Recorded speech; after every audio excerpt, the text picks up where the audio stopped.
ఆశ ఉంటుంది. ఒకప్పుడు గ్రామాల్లో రైతులు వ్యవసాయానికి అనుబంధంగా ఉన్న నాటుకోళ్ల పెంపకం నేడు ఉపాధిగా మారుతోంది. లాభసాటిగా మారిన ఈ పరిశ్రమ వైపు యువ రైతులు, నిరుద్యోగుల దృష్టి మరలుతోంది. ఇదే రీతిలో సూర్యాపేట జిల్లాకు చెందిన పూర్ణచందర్రావు మేలుజాతి కోళ్లను పెంచుతూ స్వయం ఉపాధి పొందుతున్నారు. ఇంటి దగ్గరే ఉంటూ ప్రతి నెల 60,000 సంపాదిస్తూ పలువురికి ఆదర్శంగా నిలుస్తున్నారు.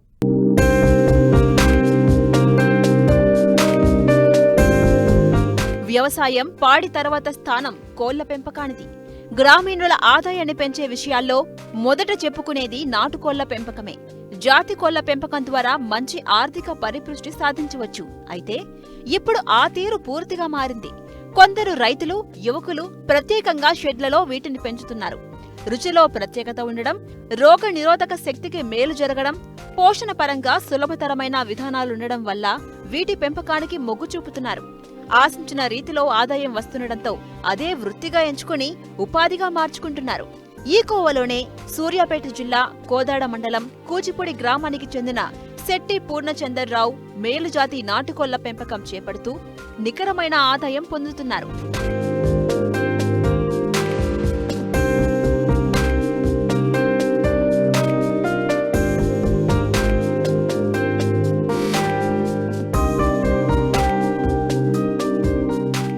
ఇక్కడ చూడండి, ఈ వ్యవసాయ క్షేత్రం మొత్తం 2 ఎకరాలు.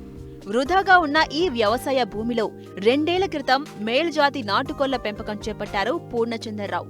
ఇందుకోసం 2 షెడ్లను ఏర్పాటు చేసుకున్నారు. 30 కోళ్లతో ప్రారంభించిన ఫామ్ ప్రస్తుతం 200 కోళ్లున్నాయి. అందులో పర్ల, పేరు, శీలం పర్ల, రిచ్ వాటం లాంటి అనేక మేలుజాతి రకాలున్నాయి. అయితే వీటిని బ్రీడింగ్ చేయించి కోడి పిల్లలు, గుడ్లు అమ్మకం చేపడుతున్నారు.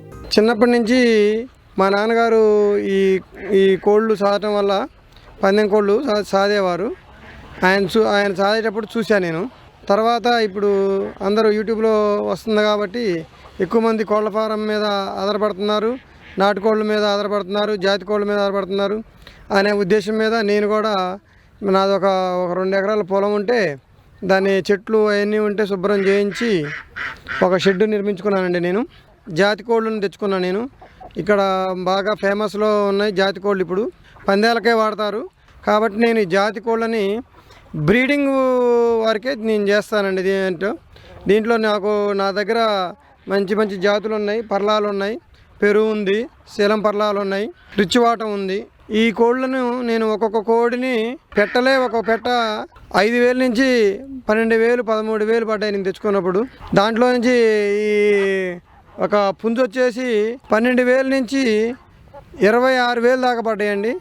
నేను వీటిలో వచ్చే అటువంటి ఈ గుడ్లని ఈ పుంజుకి, ఈ పెట్టకి వచ్చే గుడ్లని మాత్రమే నేను సేల్స్ చేస్తా, అమ్ముతాను. నేను కోళ్ళు కానీ పుంజులు కానీ అమ్మనండి. నేను గుడ్లు కావాలన్న వాళ్ళకి గుడ్లు అమ్ముతాను, పిల్లలు కావాలన్న వాళ్ళకి పిల్లలు అమ్ముతాను. ఒకవేళ తల్లితో కావాలనుకునే వాళ్ళకి కూడా తల్లి 10 పిల్లలు కలిపి ఇస్తూ ఉంటాను. నేను ఒక్కొక్క పిల్లని 400 రూపాయలకి ఇస్తా. అదే తల్లితో కలుపుకుంటే 500కి ఇస్తానండి. 10 పిల్లలు ఒక కోడి వచ్చేసి 5,000కి ఇస్తాను. నేను కోడి ఫ్రీగానే వస్తుంది తల్లి దానమ్మటి పిల్లలమ్మటి. 10 పిల్లలు కొనుక్కున్న వాళ్ళకి 5,000 పడుతుంది. ఒక గుడ్లు కావాలనుకుంటే కనుక వాళ్ళు పొదగేసుకుంటానంటే కోడి కనుక ఉంటే కనుక నేను ఒక్కొక్క గుడ్డుని 200 రూపాయలకి సేల్స్ చేస్తున్నాను. అలాగే పిల్లలు కూడా నా కాడ తీసుకునే వాళ్ళకి పిల్లలు పుట్టిన తర్వాత 7 రోజుల పాటు నా దగ్గరే ఉంచుకొని దాంట్లో ఏదైనా డ్యామేజీలు కనుక ఉంటే వ్యాక్సిన్ వేసిన తర్వాతనే నేను రైతుకు అప్పచెప్తానండి. కోళ్ళు ఒక్కొక్క సమయంలో పొదకోసారి ఈ పొదకోకుండా ఉండటం వల్ల నేను ఇంక్యుబేటర్ కూడా తెచ్చుకోవాల్సి వచ్చింది. 70,000 రూపాయలు పెట్టి నేను ఇంక్యుబేటర్ తయారు చేయించుకున్నాను. నేను సపరేట్గా నాకు కావాల్సిన విధంగా తయారు చేయించుకున్నాను. ఆ ఇంక్యుబేటర్లో వేస్తున్నాను. అది 100% మంచిగానే పనిచేస్తుంది. 100 గుడ్లు వేస్తే దాదాపుగా 90 పిల్లల వరకు వస్తాయి మనకి. నాటుకోడి మాంసం రుచి చూసిన వారు వదలరు. నాటుకోడి గుడ్లు, మాంసం బలవర్ధకమైంది కాబట్టి దీనికి ఎక్కువ డిమాండ్ ఉంటుంది. ప్రస్తుతం వ్యాపార దిశగా సాగుతోంది. అయితే ప్రీ రేంజ్ పద్ధతిలో పెంచుతున్న ఈయన దానా కోసం స్థానికంగా దొరికే జొన్న, సజ్జలు ఉపయోగిస్తున్నారు. అంతేకాదు ఈ క్షేత్రమంతా పిచ్చి మొక్కలతో నిండిపోతూ ఉండడంతో 6 నెలల క్రితం పామాయిల్ మొక్కలు నాటారు. భవిష్యత్తులో వీటి ద్వారా ఆదాయం పొందేందుకు వీలుంది. వీటికి మేత వచ్చేసి జొన్నలు, సద్దలు, రాగులు, మొక్కజొన్నలు మిక్చర్ ఉంటుందండి. మిక్చరు అన్నీ కలిపి డైలీ వేస్తాం. మేము అన్ని జాతులు కలిపే ఉంటాయి. ఇక్కడ అన్నీ కలిసే తిరుగుతుంటాయి. లోపల ఉంచి సాధటం వల్ల ఈ స్ట్రెస్కి గురయ్యి లోపలే ఉండి స్ట్రెస్కి గురయ్యి కొంచెం ఇబ్బంది పడే పరిస్థితి ఉంటుంది. అందువలన ప్రతి కోడిని నేను మా ఫామ్లోనే వదులుతాను. ఈ నాకు 2 ఎకరాలు ఉంది. ఈ 2 ఎకరాల్లోనే వదులుతా. ఈ 2 ఎకరాల్లో పామాయిల్ వేసుకున్నానండి నేను. ఈ పామాయిల్ మొక్కలలోనే అయ్యే తిరుగుతుంటాయి.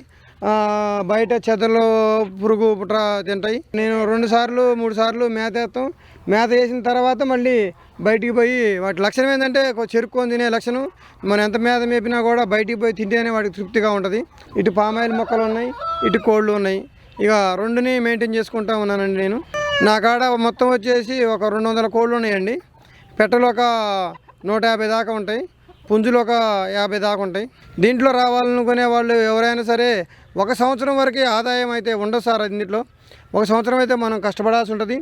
1 సంవత్సరం దాకా కష్టపడిన తర్వాత మాత్రం నెలకి 20,000 నుంచి స్టార్ట్ అయింది సార్. ఇది మంచిగా జాగ్రత్తగా చేసుకుంటూ వీటికి వ్యాక్సిన్లు కంపల్సరీగా ఉంటాయి సార్. వీటిని వ్యాక్సిన్ వేసుకోవాల్సి ఉంటుంది. రోగ నిరోధశక్తికి వ్యాక్సిన్ వేసుకోవాల్సి ఉంటుంది. మేము 2 మనుషులు కష్టపడుతున్నాం దీంట్లో. మా ఇంట్లో వాళ్ళందరూ కష్టపడుతున్నాం. మా అమ్మగారు, మేమిద్దరం భార్యాభర్తలం కష్టపడటం వల్ల నెలకి తక్కువలో తక్కువ మాకు ఒక 60,000 నుంచి 40,000 నుంచి 60,000 వరకు వస్తాయి, ఆదాయం ఉంటుంది. దానా వచ్చేసి పెద్ద ఖర్చు ఏమి ఉండదు సార్. మనకు ఒక 5,000 నుంచి 6,000 లోపలనే ఖర్చు అవుతుంది. 5-6,000 ఖర్చు పెట్టుకుంటే కనుక 30 నుంచి 40 నుంచి 60,000 దాకా వచ్చే అవకాశం ఉంటుంది. ఒక పిల్లని 8 నెలలు కనుక సాదుకోగలిగితే 4,000 నుంచి 6,000 దాకా వస్తాయి సార్. ఇంకా దానికి మంచిగా చేసి పోషణ చేసుకుంటే దాని రంగును బట్టి దానికి రేట్ వచ్చే అవకాశం ఉంటుంది. ఒక్కొక్క రంగుకి ఒక్కొక్క రేట్ ఉంటుంది పుంజులలో.